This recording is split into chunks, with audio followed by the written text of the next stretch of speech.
From the Library of Congress in Washington, D.C. Good afternoon, I'm Un Yang, and I am so delighted to introduce our next author. When I had my first baby nearly 8 years ago, I was scared out of my mind. He cried an awful lot, and I quickly realized that all the reading and all the classes, the interrogation of my mom friends could not prepare me for the stark reality of having to care for a new life that I brought into this world. It was awe-inspiring and incredibly daunting. I cried with him many of those sleepless nights, and music soothed us both. One of the albums I listened to over and over again during that time was Spirit by Yule. Everyone loved the hit song Hands, and of course I was drawn to Little Bird because it was, after all, a song that Jule's mother sang to her as a child, and her mother actually sings that song on the album with her. But the song from Spirit that I sang most frequently to my new baby was Life Uncommon. Here are some of the lyrics. Don't worry, I will not sing them today. Lend your voices only to sounds of freedom. No longer lend your strength to that which you wish to be free from. Fill your lives with love and bravery, and you shall lead a life uncommon. I sang those words to my baby boy, and the words from my lips became a prayer. And it became even more meaningful to me because proceeds from a live version of that song was released to raise money for Project Clean Water, a charity Jule founded, which works to increase access to clean water for people around the world. My two other children, who weren't as colicky, got the Jule treatment as well. And my husband, who worked with youth for many, many years, also used Jule's songs in his talks with his kids, which were very impactful as well. Jule's songs resonated with me then and now because she is not only a talented musician, a writer and artist, but she is a storyteller at heart. She inherited her love for language from her grandfather Yule while she was growing up in Alaska, and she's been performing on the stage since the age of 6. Her career has earned her 4 Grammy Award nominations in addition to numerous awards, and earned her a long stay on the New York Times bestseller list with her book of poetry, A Night Without Armor. Jule has sold more than 27 million records worldwide, including her most recent children's music collections, Lullaby and The Merry Goes Round, the latter which she wrote while she was pregnant with her first child.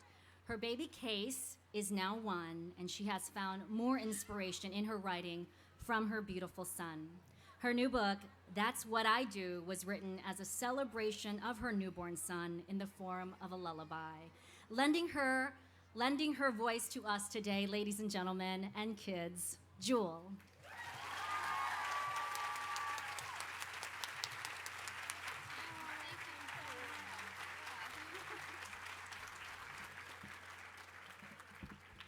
That was so touching. You made me tear up. That was very, very sweet of you. But I have nothing left to say. That was pretty much everything in an eggshell. I want to thank you guys for coming. I'm overwhelmed by the crowd here. You guys know it was just me, right? Not another fancy author. It's just the folk singer. My name's Jule. It is my real name. It's a family name. I grew up in Alaska, which I'm sure quite a few of you know. And I'm a songwriter. I liked it at a young age. I liked reading at a young age. I was dyslexic, and so reading became very difficult for me. But for some reason, I really enjoyed the freedom of writing as reading got more difficult for me.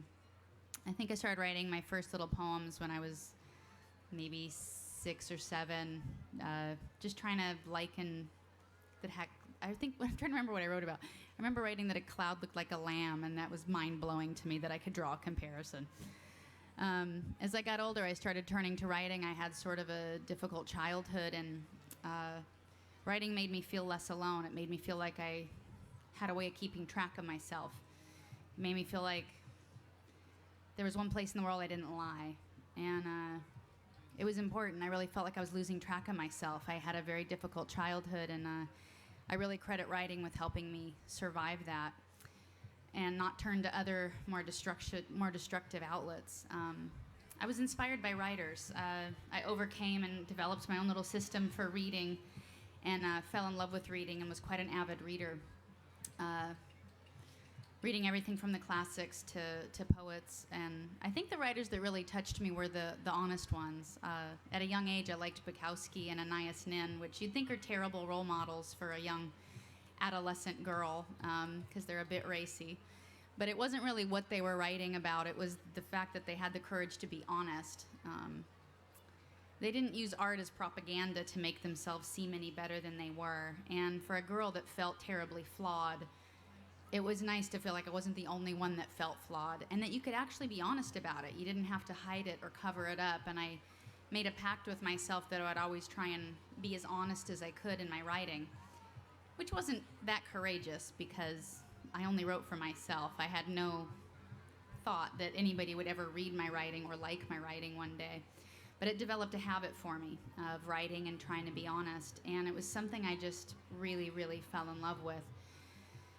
I moved out when I was 15. I started supporting myself and paying rent, and was lucky enough to get a scholarship to a very prestigious fine arts high school in Michigan. And I continued to write there, though I was studying singing. And it was while at school. I was 16 years old. I didn't realize you weren't allowed to stay on campus for spring break. And Alaska was too far, and I couldn't afford to get home anyway. And I was very amazed with how in what we call outside, the lower 48, which is everything, y'all, the states are so close together, in a matter of hours, you can be in several new states, which is mind-boggling. In Alaska, you can drive for 12 hours and still be in the same mountain range. So I came up with this genius idea that I would hitchhike across Mexico, because I am a genius, and that's what every parent hopes their children does one day. I grew up hitchhiking in Alaska. It was quite common. In fact, I used to hitchhike to 4th grade, which sounds like child abuse, but everybody was doing it. So it wasn't that odd of a thing, except clearly I wasn't that smart. I took a train from Michigan to San Diego, and my whole idea was that I would hobo and street sing and earn money to keep making my way across. But I didn't play guitar. I grew up singing with my father. My grandmother, she was kind enough to mention my grandparents. They came from Europe, and they were both aspiring artists and gave up a lot of their dreams to live in America in a free country during the Second World War. My grandmother was an aspiring opera singer and gave up her singing, but passed music on to her 8 children, and they passed it on to me and my cousins. So my dad was a singer. He had several records locally, and they sang in bars and hotels. He and I were a duet from about the age of 8. I'm probably the only 4th grader that went from elementary school straight to the bar to sing. But my dad always played guitar in the act. So when I was 16 and wanting to get across the country, I thought I better learn guitar and learn a few chords. So I learned A minor, C, G, and D in that order. I couldn't go out of order because I really didn't know how. And I just started making up lyrics in the cities that I found myself in, and people would put money in my guitar case, and I'd take it to the ticket counter and see how far it would get me to the next town. I did make it to Mexico, and I did hitchhike from Tijuana to Cabo San Lucas, and then go over to the mainland side and go all through the Copper Canyons. And I just kept writing this song. It got longer and longer about really seeing America for the first time, seeing pop culture for the first time. I was raised in such a remote place. I really didn't have a TV much of my childhood. Seeing skyscrapers for the first time, and then enjoying Mexico and going to the small villages. And I just kept writing about what I was seeing. It became my first song. Ended up being my first single as well. I got discovered when I was 18. Living in San Diego, I fell on really hard times. And I sound like a soap opera right now. I don't know. It's just sounding kind of weird. I fell on hard times when I was 18. A boss propositioned me at work, and when I turned him down, he wouldn't give me my paycheck, and I left without being able to pay my rent, and I was kicked out of where I was living. And I grew up with an outhouse in a log cabin, so living in my car was actually kind of nice. It really wasn't that bad, and I thought I would just live in my car for a little bit and get a new job and save up money and put it down for a deposit. But I had bad kidneys at the time, and I kept getting sick, and I kept missing work, and I kept getting fired from new jobs. And then the car I was living in got stolen, and it was just this really vicious cycle. And I ended up homeless for about a year. And again, I just turned to writing at that time in my life. I continued to write songs, and I started not proud of this, but I shoplifted there for a little while. It started with carrots, which apparently are the gateway vegetable, because it led to like peanut butter and, you know, the hard stuff. It was always food, which I sort of justified somehow, until one day I was walking down the street and there was a sundress that I really coveted, and I thought I might steal it. And I went into the dressing room, and the price tag was about $40. And I don't know, it was one of those moments, and it was like a lightning bolt struck me, and I thought, when did I lose faith in myself? You know, when did I stop thinking that I could earn $40 for myself? And I was suddenly so insulted with how I was behaving, and I wasn't cheating anybody but myself. And I started writing these lyrics about if you watch what your hands are doing, you can see what your life will become. And if they're stealing or writing might be two very different futures. I had no idea how profound that would be. It changed my life. It changed the course of my life. And that was the beginning to a song I wrote called Hands, which she referenced. I was amazed when I got discovered. I was homeless, living on the streets and singing in a coffee shop, and a radio station put a bootleg of mine on the air, and it got requests and got calls, and all of a sudden record labels were like, who's this girl? Why is she getting played on the radio? I had the same question. And I got signed. It was like being Cinderella. Limousines would pull up, and they'd take me to dinner that cost more than I probably spent in months, and they'd say, where should we drop you off? I'm like, anywhere, it's fine. And it was an amazing journey. I was blown away. You know, I hoped maybe I could have a cult career. Maybe I loved John Prine and Tom Waits, and I was like, gosh, if I could just make a living with my own music, it would be amazing. And I set out working very hard to do that, and I developed this hardcore fan base that was very small but very, very passionate, and I really credit them for changing my life. They demanded that radio stations play me, and all of a sudden this little folk record started to take off, and my life changed. I mean, I can't even imagine. I went from being homeless to buying $1 million home in a matter of years. And it's unbelievable. I pinch myself every day. And it was from my thoughts. I couldn't believe it. I never valued my own thinking as unique. You think because you think it must just not be that special, because otherwise anybody could think it, you know? And if I only could just tell children the best thing you can do is to value your own thoughts and to start thinking and developing and understanding that your thoughts are so special, and to pay attention to what you're thinking. And that's my love affair with writing. It's how writing has saved my life. I'm beyond honored that it's helped other people and touched other people in times of need, because I've really turned to my own writing as my own help to help me. Being able to write for my son has been amazing. I've been blessed to sing and perform for other people, and now to pour my talents into my own child and to be able to teach him and tell him through words means the world to me. I didn't think my life would turn out this good. You know, I feel like I beat the odds and the statistics, and I can't believe I'm a happy mom and I have a beautiful, happy baby. And, you know, I should have been in some dysfunctional, terrible marriage, and it's amazing what's happened for me. And I'm so honored that I get to share this with people, and mainly with my son. I really want to thank Amy June Bates for doing the beautiful illustrations. This book started out as a song, actually, that I wrote my son while I was pregnant. And when I was writing them in my notebook, I was just really struck that I wanted this to have no melody. I wanted people to hear the words, and my son to hear the words with no melody, so that the words could stand out more. And the illustrations just brought them even more to life. It was really incredible. And seeing her last page where the mom's nose kissing the baby always makes me tear up whenever I get to it. So I can't thank the publisher and Amy June Bates enough for helping me with this project. And I'd love to take some of your guys' questions so I don't have to talk so much. I feel like I'm rambling on so much. So if there's any questions, I'd sure love to answer them to the best of my ability. But I'm not sure how it works, really. Oh, there's microphones here. And you can ask me anything if you want, or not, really. No questions at all? You have one? Hello. Hi. You said at 18, or right around there, you ended up being homeless for about a year. Why didn't you go home?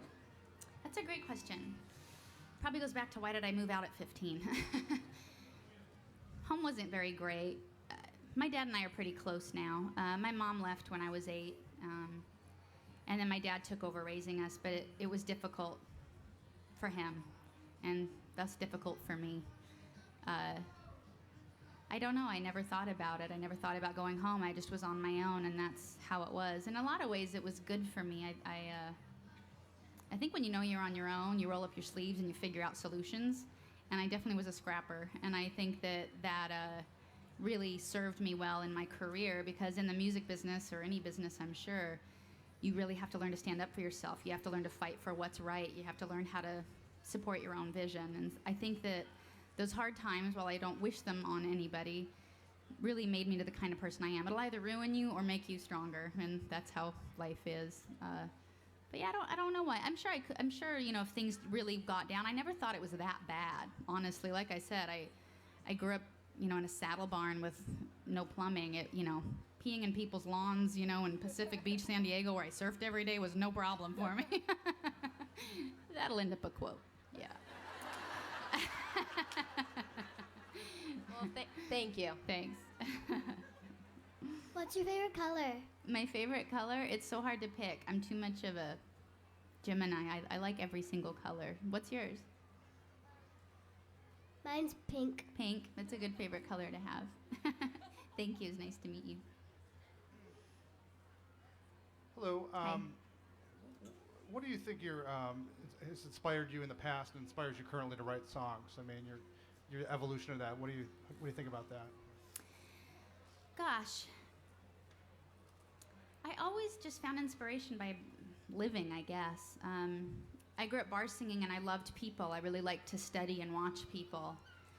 And there was so much to study. Bar singing, you run across a lot of characters. And those characters stayed with me my whole life. I was always very honored that I've interviewed people since I was very young. I like to call it an interview. A lot of people call it being nosy and asking questions you shouldn't. But since I was very young, I've always just been very curious about human nature and what makes people tick. And people have usually been kind enough to share very, very private things with me since I was very young, and I've always really enjoyed that. I remember at a biker bar I was singing at, if the cops came, I would hide in the bathroom because I was underage singing in a bar. And this one night, there was a fight and cops came, and so I'd go in the bathroom, and it was a biker bar, the men would send their women, they'd nod at all the women, and the women would come in to keep me company. And I remember we'd sit in this long bathroom, and we'd sit on the toilets because there were no seats, and we'd open all the stall doors and look at each other in the mirror, and I had a kitty paw print shirt on, and they were all wearing biker leather, and it was just great talking to them, and I'd write about those experiences and write about the people and their faces, and I just always loved it. I don't know why. Not one thing inspired me. It was just sort of everything, as well as my emotions. Again, I was just a confused and kind of troubled child, and seeing it on the page made me make sense of it. It helped me. It seemed like I was wiser than I was when I could see it in writing. And it's continued to be that way. Learning to be a professional writer was a whole different thing. You work with deadlines. You work with specific commercial needs. You're trying to work with sounds that are hits on the radio that might not be natural sounds to you. You work all those kinds of things. So that became a whole nother evolution, I think, in my writing. But luckily, I feel like I was fortunate enough to still continue to do what I liked, how I liked it. Thanks for the music. Very inspiring, like your relationship songs. Just want to say that. So Thank you. It's inspirational. They were hard-earned. Oh, How did I you was ignoring become you. an author? Say again? How did you become an author? How did I become a what? An author. I played pretend and somebody believed me is the only thing I can come up with. It started with a book of poetry. I love poetry. And I went to publishers, and they told me poetry doesn't sell, and we don't want a poetry book, and we want an autobiography, which is preposterous because I was 24, and the idea of writing a biography about yourself seemed just incredibly terrible. But I agreed to it, and I said if I can do the poetry book first. And amazing, that poetry book did very well, and I was very proud just because go poetry. I think poetry really can change lives, and I was glad to see it get into the hands of so many young people. So that's how, and I don't do enough of it. I should do more, but I'm kind of lazy, I think. Thank you.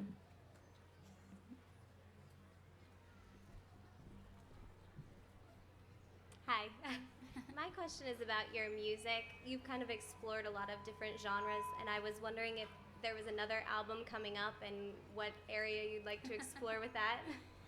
Yeah, I love exploring genres. I don't know, I see music like I see getting dressed. Some days I want to wear sweatpants, and some days I want to wear gowns, and it still means I'm the same person. And I thought it's really funny that the music business is so categorized in these very specific boxes, where if you're country, you can't be pop.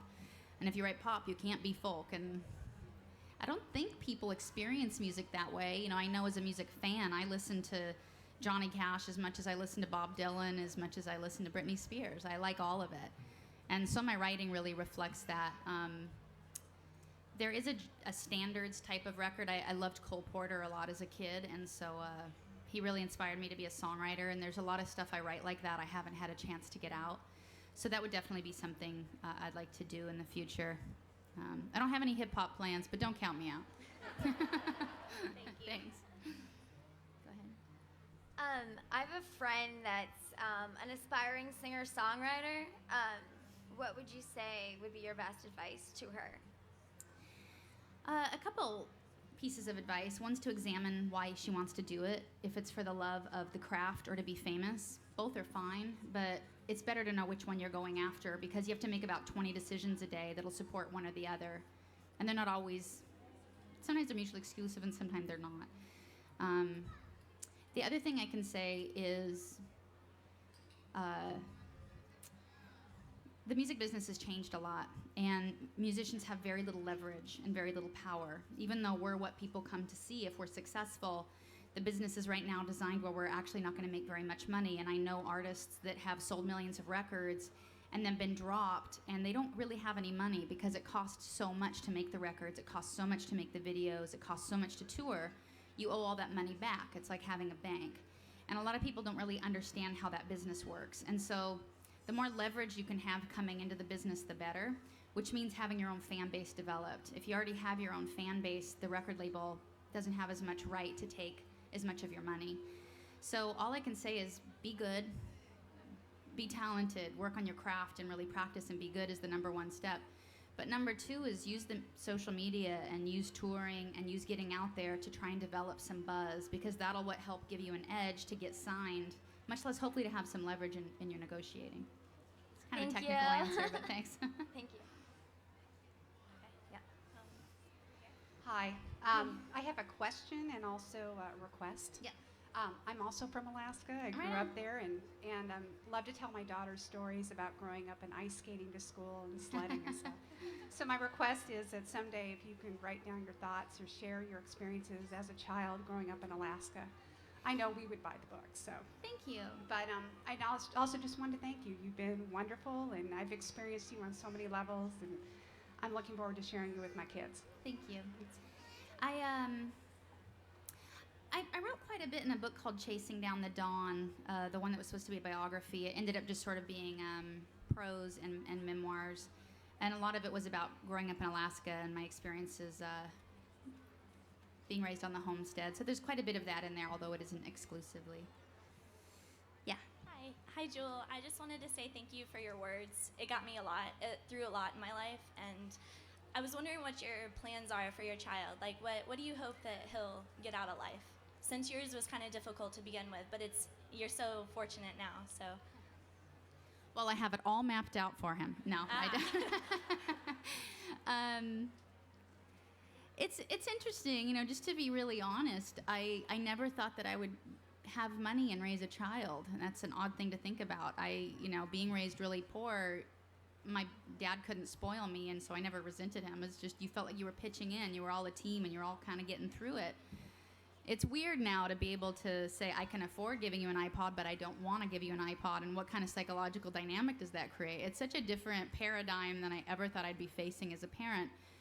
The reason I bring that up is because I really value earning things for yourself. The confidence that gave me, I had no confidence, but I knew if I worked hard, I could get something out of it, and that's what saved my life, and it's why I'm successful. And you know, at that school I went to was a very affluent school, and there's a lot of kids that were spoiled, and they didn't have that confidence. And as hard as my childhood was, I felt like I had a head start on a lot of kids. So it's a weird thing, you know. My husband, I live on a ranch. My husband is just a really authentic, great, down-to-earth guy, and so I'm hoping, you know, I hope we don't mess it up too bad, but I think hopefully just our values will get passed on and by the way we live our lives. But other than that, it's no plan. If he can find a passion and run with it, that would be great, whatever it is. Well, thank you for your positivity. Thanks. So. Hi. Hi. Are you gonna write any bigger kid books when you're older? Like, what kind of age? Like big like you? No, like high school, college, like big chapter books. I don't know, actually. When I was younger, I always wanted to write novels, but I just don't know if I'll ever really have the patience to sustain that craft so well over such a long period of time. We'll just have to see with time. I'm sticking to short ones for now. Thank you. Thanks. Oh, I'll do another one over here. Okay. Two things. One, wondering what your son's favorite bedtime song is, and then if you'd also speak about your cause for clean water. Sure. Yeah, thanks. My son's favorite bedtime song is Angel Standing By. It's on the Lullaby record. I founded Project Clean Water when I don't know, in 97. When I was homeless, I had bad kidneys, and I had to drink about a gallon of clean water a day, and I couldn't afford it, and I was shocked that the tap water was pretty much undrinkable. In Alaska, we had a stream that went right into our sink. We just had a hose that would come up out of it, and it was such good water. It was shocking. You know, in America, we really can't even drink our water, and I thought if I ever get in a position to help, I'd look into it, and my life turned around radically, and the first thing I did was form Project Clean Water. We've put about 35 wells in 15 different countries, and are now partnered with Voss and a few other foundations to help continue doing it. Thanks. Yeah. Okay. Like many people, we want to thank you for Hands, and that's a song that's actually helped connect me with my daughter through very, very difficult times, and she's in her 20s now. But the question that I have for you is that there's a very strong sense of spirituality in a lot of your work, and I don't know if you feel comfortable talking a little bit about that, just its basis and how that has played a role in your life. Sure. I'm not sure how to answer it, though. My spirituality's changed so much over time for so many reasons. But one thing I've always really loved, and what always impresses me is, as I've grown older, is religious tolerance. It's amazing that America really founded itself on that, and how important it is that we can bring all our faiths together. With politics and religion in my music, I've always tried to tackle those topics. I write quite a few political songs, but I try never to let you know what side I'm on. And I do that for a reason. It's so that you can experience the song for yourself with your own views and your own values. I'm not interested in telling people what to think. I'm very interested in helping people be curious and to fight, hopefully, for something. So that's sort of how I've approached spirituality and politics in my music. I try not to be didactic, and at the same time try and be supportive of people looking a little deeper. Great, and I think that's why it speaks to so many different generations continuing to today, so thank you. Thanks. Yeah, I can't tell you how many people, when Who'll Save Your Soul was a hit, I got so many Bibles in the mail. They were like, I know the answer to this. They were like, I got it. Go ahead. Hi, I just want to thank you for what you said today. It was so encouraging on so many different levels, especially the writing to heal. I just recently discovered that Jewel, so to speak, and even the part about the guitar that you just know a few chords. I think so many of us just stop because we maybe don't know how to read, so we don't write. We don't know how to play a complete song, so we're not going to learn any chords. And it was just so encouraging to hear that, and I hope everybody, anything that they doubt, that they'll just do it anyway and move forward, and especially the writing to heal. That is just, so many of us, I think, are hurting in so many different ways, and not everybody can afford a therapist, but yeah. A pen and paper is cheap, and we don't have to publish it. But so anyway, thanks for that. Oh, and you should try NaNoWriMo, the National Novel Writing Month, if you're interested. NaNoWriMo? Okay. Yeah, NaNoWriMo, you write 50,000 words in a month with a bunch of other people, so that might be a good way to get a novel out quick. That sounds fun. Yeah, I'm not, and I want to reiterate to people, I'm not trained. I have the worst grammar. I mean, Kurt Loder on MTV went after me because I had such bad grammar in a poem. But I wasn't college educated. I moved schools 3 or 4 different times a year, and I always happen to miss grammar, plus I hate it, and I'm a bad speller. But it's no excuse not to write and to create, so I really would encourage anybody just to, there's no rules. Doesn't look at Kurt Loder. He's an old guy interviewing kids anyway. Gee whiz. Yeah. We have You have a cute baby. Thank you. We have your lullaby CD, and we love it, so thank you. I also wondered how having a baby has affected your songwriting since he's come along. It depends on who you ask. Some will say it's been affected negatively because I haven't done a real record in a while. I've been writing kids' music. But my music's always reflected my life, and I'm a new mom, and I'm very absorbed in learning about that. And when I want him to know something, I always have to write a song about it. So that's how it's affected me. It's definitely put me in mommy mode. I did Lullaby, The Merry Goes Round, in my kids' book, and I'm sure there'll be others. So thank you. Hi, Jewel. Oh, hi. Oh, sorry, I think I'm next. Hi. I want to ask. I mentioned the lullaby CD. That's I have it too, and my sister-in-law who has a adorable little boy and little girl. She wanted it too. I know. So so that was on her Christmas list once. Do you sing the songs to your little boy from it, all of them, or does you mentioned one? I think it was his particular favorite, but. Yeah, I play him Lullaby a lot when I'm doing his bedtime routine. Oh, you played the CD for him? Yeah. I wonder if you did that. Yeah, I do play the CD for him, kind of as I give him a little massage at night and tuck him in and all that, and I play the CD for him. But do you sing the songs yourself sometimes, Tim? I write a lot of songs for him on the spot. But you don't sing the songs from the lullaby that much? Not as much. Sometimes I do Sweet Dreams for You. I'll sing that for him. What's the one you said he particularly likes, though? Angel Standing By. Angel Standing By. Does he like Brahms' lullaby? My sister-in-law sings that sometimes to her kids. That's turned into one of my favorites. I don't generally like to do cover songs, but Right, but after I recorded it, it's one of the ones I like listening to the most, actually. So. You do Over the Rainbow on it, too, I know. Yeah, I do. I'm glad you like it. You enjoy it? Yes, I do. Good. Yeah, Well, thanks. Thank you. Thank you. You want to ask one? Go ahead.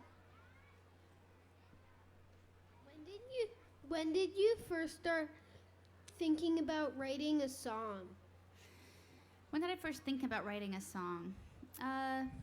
It was before I wrote my official first song at 16. I wrote some just a cappella when I was younger. I liked a guy named Cole Porter who wrote kind of Broadway-style songs. And I'm trying to think of how old. I think the very first song I ever wrote was in 4th grade. I wrote it for Martin Luther King. And I think that was the first one. I wrote a couple, maybe 5 or something before I was 16. Nothing very good. Yeah. How did you meet your husband? I met my husband at a rodeo, like all couples do. He was a rodeo cowboy, and I had a night off. My dad was an all-around champion in Alaska, and I grew up rodeoing in like barrel races, but they're tiny rodeos. And in Denver, there was a stadium sold out, 20,000 people, and I wanted to see what that was like. And so we met that night. Yeah. Cool. Yeah. Hi, I'm a huge fan, so I'm kind of starstruck at the moment, so excuse me for you. that. But I just wanted to ask, kind of what is your process for taking a great idea that you have and kind of bringing it to life, and especially dealing with writer's block? I mean, you're such a prolific songwriter, but have you ever hit those roadblocks, and how do you kind of work through it? Yeah, those are great questions. What was the first part of it, though? I have a memory like a goldfish.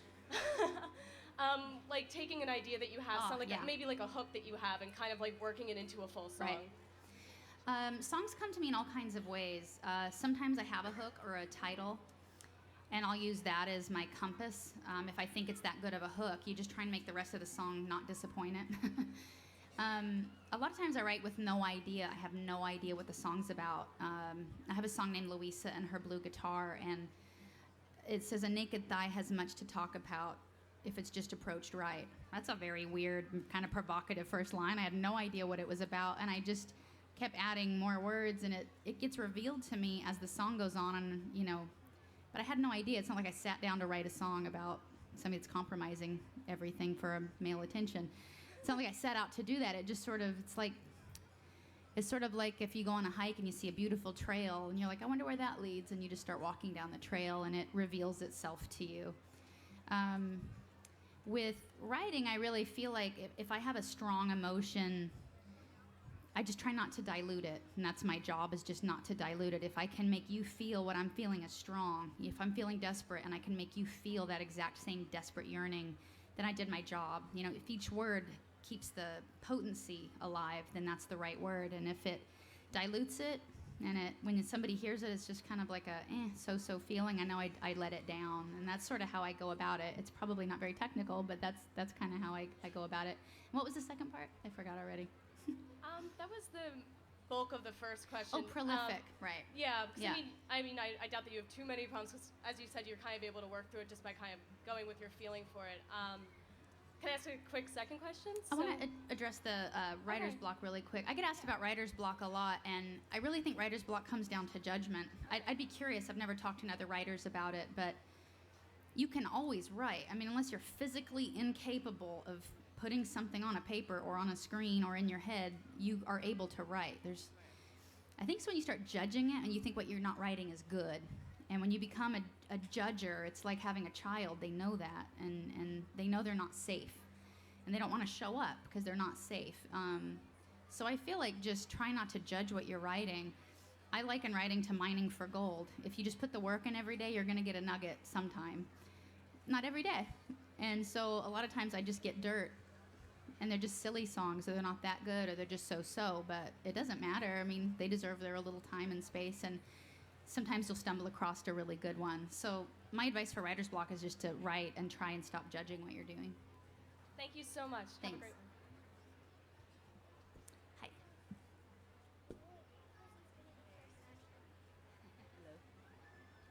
I think her mic is off.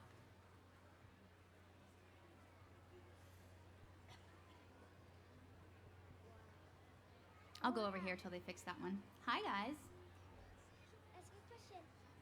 How did your car get stolen? That's an excellent question. My car got stolen. It wasn't a very good car, and I had to leave the key in the ignition, which is a terrible start to this whole story. And so I always put a towel over the steering column, and somebody probably knew something was odd about that. I found out later that it had been used for human trafficking in Mexico, so that'll be something that your parents get to explain to you, and they're going to thank me.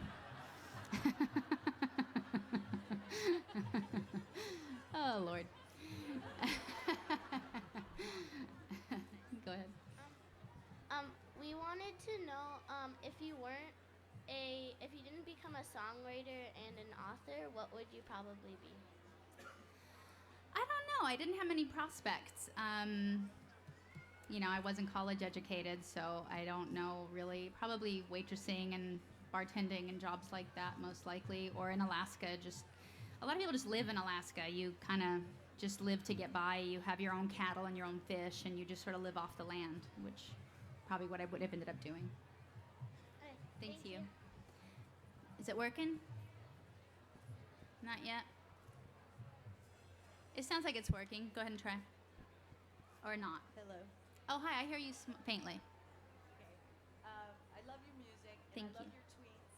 And I just wanted to say that one thing I think a lot of people don't know about you is what an awesome, fantastic yodeler you are. And I would like you to speak to that, or maybe give us a sample. She asked me about yodeling. My dad, 10 minutes. My dad yodels. He taught himself off of cowboy records, and I was fascinated with it when I was really young. Probably 5, I started really being interested in it. And I started practicing.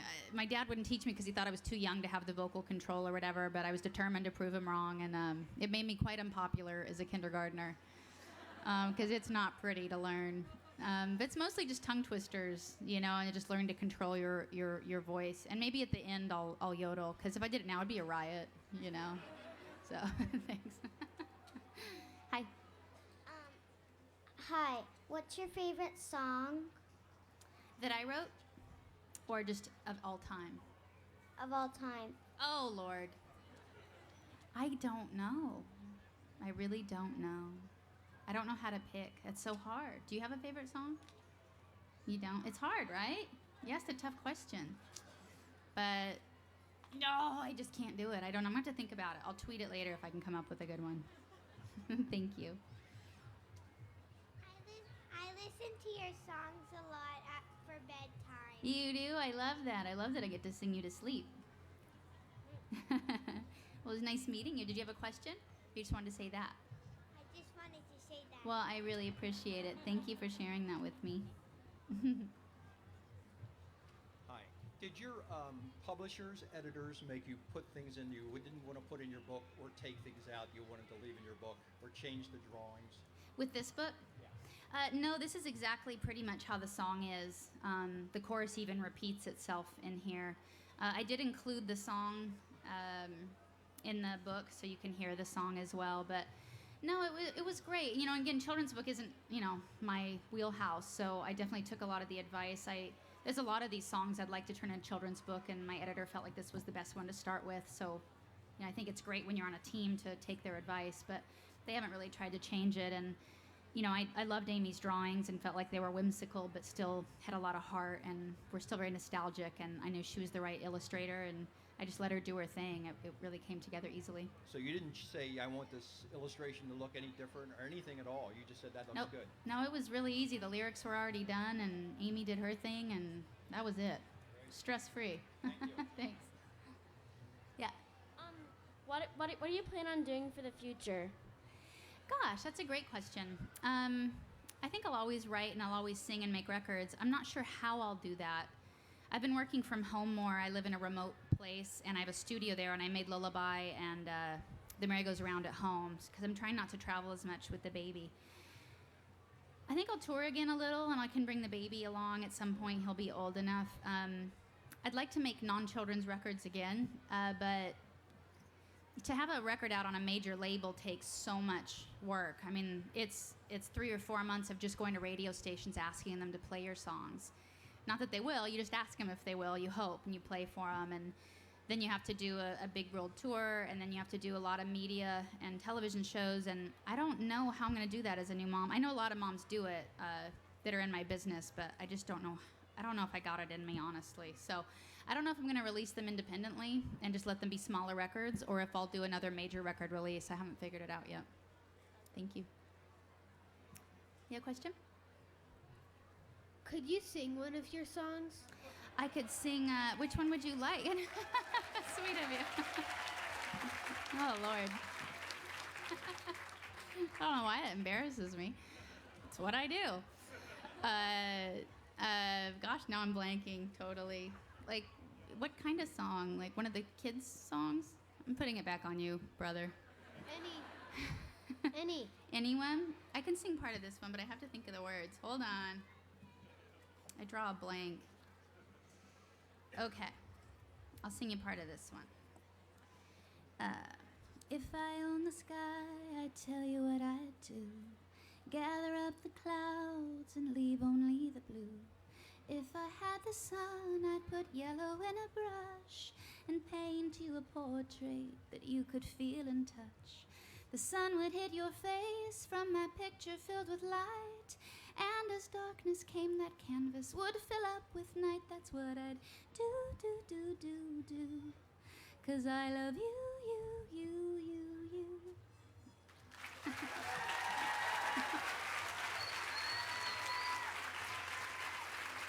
Oh, thanks. Thank you. I have about 5 more minutes, so I'll just try and fit a few more questions in. Oh, hi. Well, that was nice. I saw you act in a film, a Western one, I can't remember the title, with Tobey Maguire. Yeah. What was that like, and, you know, are you going to do anything like that again?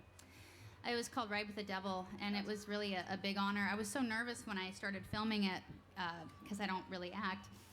And Ang Lee's such an acclaimed director, and I remember being really insecure one day, and it was before we started filming, and I think I even was crying a little. I was like, why did you hire me? You could have hired any actress that you wanted. And he looked at me and goes, you have period teeth. Which, because I had such crooked teeth, I think I was the only girl in Hollywood that actually looked like I belonged in the Civil War. So you never know what'll get you a job.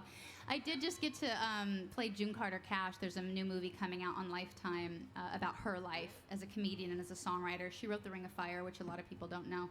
So I am returning to acting. That comes out in the new year. Well, I can't wait to see it. Thank Thanks. you. Yeah. What's your favorite song that you have wrote? My favorite song that I have wrote, gosh, that's hard to say. I have probably 500 or 600 songs, and